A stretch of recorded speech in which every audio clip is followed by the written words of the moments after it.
A convenience store clerk in Shibuya restocks the rice ball case at 2 in the morning, while close to 14 million people around her sleep. She stopped noticing the hour years ago.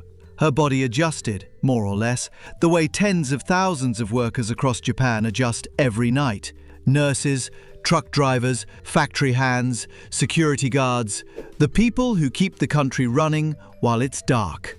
But adjusting isn't the same as thriving. The real question is how a body built to sleep when the sun goes down survives a life that barely sees daylight at all. Start with dinner. It's the easiest thing to get wrong.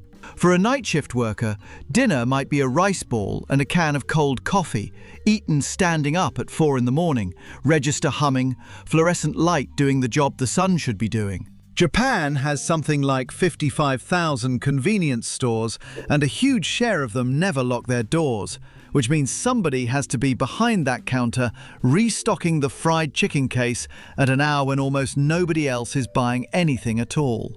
The coffee, cold in summer, hot from the same machine in winter, stops being a drink at some point and turns into fuel, timed to a shift, the way a factory times a delivery. The meal itself gets stranger the deeper into the shift you go. Some workers eat what they'd call breakfast at midnight and what they'd call dinner at 9 in the morning, right before bed, because the body doesn't actually care what the clock on the wall says. It only cares what it's been fed and when.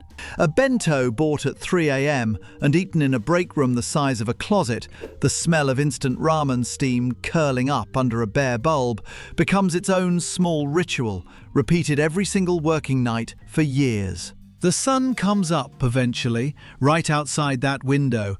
It's just not coming up for her. Here's the part almost nobody clocks when they grab a rice ball on the way home from a bar. A lot of the people behind that register aren't Japanese. Store managers in Tokyo have said openly that Japanese staff, even the ones who need the money, mostly won't take the graveyard slot. So the shift gets filled by foreign students, capped by their visas at 28 working hours a week, standing at a register that pays somewhere around 1,300 yen an hour to keep a piece of national infrastructure running at 3 in the morning. Over time, the same handful of night people start recognizing each other across 2 or 3 stores in a neighborhood. A security guard, a delivery driver, a cleaner. None of them sharing a language during the day, all of them sharing the same strange hours at night. The sun comes up. It's just not for any of them. Eating on a flipped clock turns out to be the manageable part. Sleeping on one is where the body starts arguing back. A person who works 10 at night to 7 in the morning has to convince their own brain every single day that 10 in the morning is bedtime. That's a fight against roughly 200,000 years of human biology. Biology has home field advantage. Daylight through a curtain, even a thin gap of it, is enough to shut off the hormone that makes sleep possible. So the fix is blunt. Thick blackout curtains, sometimes taped flush against the window frame with Velcro, sometimes doubled up, turning a normal Tokyo apartment into something closer to a submarine bunk at noon.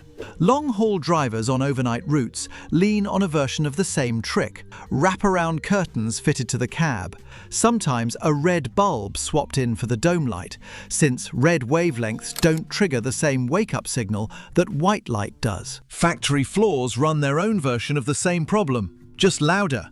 A production line on the night rotation doesn't slow down out of politeness.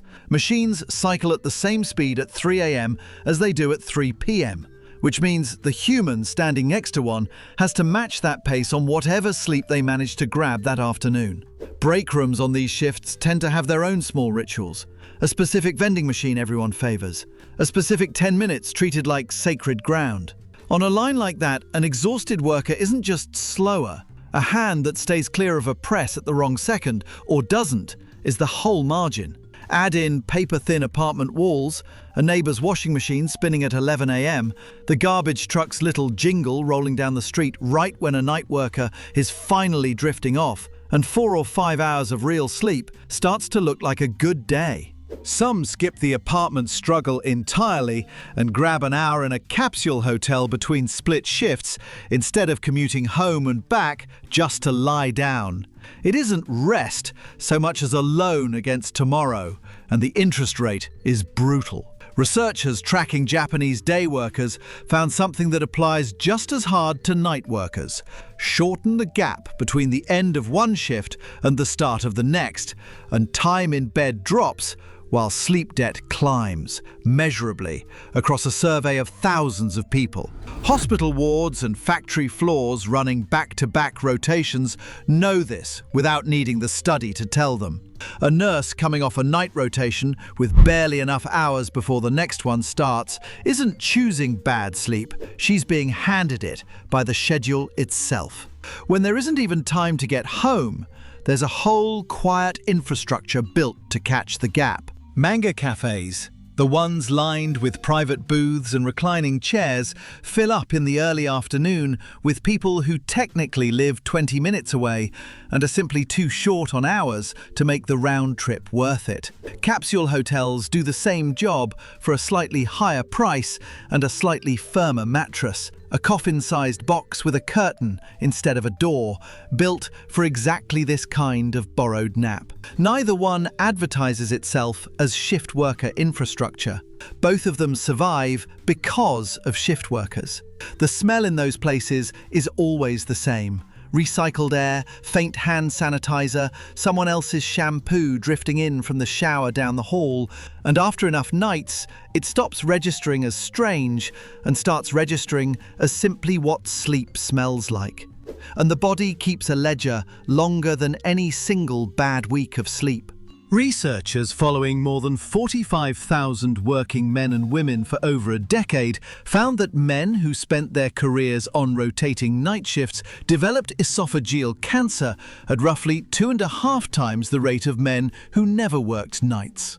2.5 times. No rounding error, no vague, probably not great for you. A measurable cost that shows up years after the shift itself is long over, filed under a disease nobody connects to a punch clock. Taxi drivers who work the overnight fare show up in a separate line of research entirely. Daytime sleepiness tracked directly against the odds of a crash. Because a body running on borrowed sleep doesn't just feel tired, it makes worse decisions behind a wheel doing 60. None of that shows up on a paycheck. It shows up decades later, quietly, in a body that was never built for this schedule, and did it anyway, because somebody had to be at that register, that ward, that loading dock.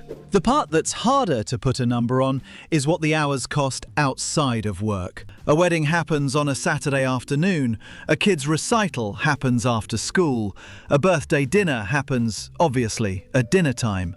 All three of those sit squarely inside the hours a night worker is either asleep or getting ready to leave for a shift. So all three of those get missed, quietly, over and over, until missing them stops feeling like news and starts feeling like the shape of a life. Phone calls home get scheduled around a nap instead of the other way around. Friendships with people on a normal clock thin out on their own, not from any fight, just from two schedules that never touch. What forms instead is stranger and, in its own way, warmer. Call it the night shift underground. Convenience stores, all-night diners, 24-hour gyms become meeting points for people who would never cross paths at 9 in the morning. A security guard, a delivery driver, and a cleaner from 3 different countries, none of them speaking the same first language, end up as the closest thing to co-workers either of them has, purely because they're both awake at 4 and everyone else they know is asleep. The sun comes up. Once again, it's just not for them. But there's a small comfort in that shared strangeness, the same way soldiers on the same watch end up close for no reason except the hour they happen to share. There's a smaller, quieter cost too, the kind that doesn't show up in a study or a headline. It's the specific loneliness of texting a friend at what feels like a normal hour and remembering, a beat too late, that it's 4 in the afternoon for them and the middle of a shift for you. So the message just sits there, delivered and unread, until it stops feeling worth sending in the first place. Some workers lose track of the day of the week entirely. Tuesday, Saturday. From inside a windowless stockroom at 3 a.m., they look identical. Others get oddly good at it, treating the isolation less like a wound and more like a specialty, the way a submariner might talk about the quiet with something close to pride. Either way, the household around a night worker has to reorganize itself. Dinner moved, the television kept low during the day, footsteps softened on purpose, because one person's normal life is running in reverse. Now here's the strangest part of the whole story. Not a person, a jingle. Back in the late 1980s, a Japanese energy drink called Regain launched an ad built around a single line that ended up defining an entire era of the country's work culture. Can you fight for 24 hours? It became the buzzword of the year. Businessmen sang it at karaoke, half joking, half not. It turned into shorthand for the whole bubble-era ideal. The salaryman who never sleeps, never complains, and treats exhaustion like a badge of honor rather than a warning light. That line outlived the bubble by decades, still humming quietly in the background of every all-nighter, every graveyard shift, every worker who absorbed the idea that running on empty was simply what a serious person did. And then, this year, the company that owns Regain rewrote it. The new version of the jingle doesn't ask if you can fight for 24 hours anymore. It asks if you can fight for 3 or 4. Same drink, same brand, a completely different answer to the exact question that shaped how an entire country thought about its own exhaustion for 2 generations. It's one small line in one commercial, but it lands like an admission. The 24-hour warrior was never sustainable, and the people living it probably knew that before anyone else did. It just took about 35 years for the company that sold the fantasy to say so out loud, in the same jingle, to the same tune. The clerk in Shibuya doesn't know about the jingle rewrite. Probably. She's got a shift to finish, a curtain to close against the sunrise, a body that will keep adjusting because it has to, the same way it did last night and the night before that. A country built a mythology around never stopping, then staffed it quietly with the people who had the least power to refuse it. Students on capped visas, drivers on overnight routes, nurses stacking one rotation onto the next. It took the company that sold that mythology about 35 years to rewrite its own jingle and admit in 3 words that the fight was never fair to begin with. So maybe the real question isn't whether these workers can survive on 4 hours of borrowed daylight a day. It's whether the rest of us, sleeping through the hours they're awake, ever stop to ask what that survival is actually costing them, and whether we'd still want the rice ball, the coffee, and the 24-hour lights if we knew.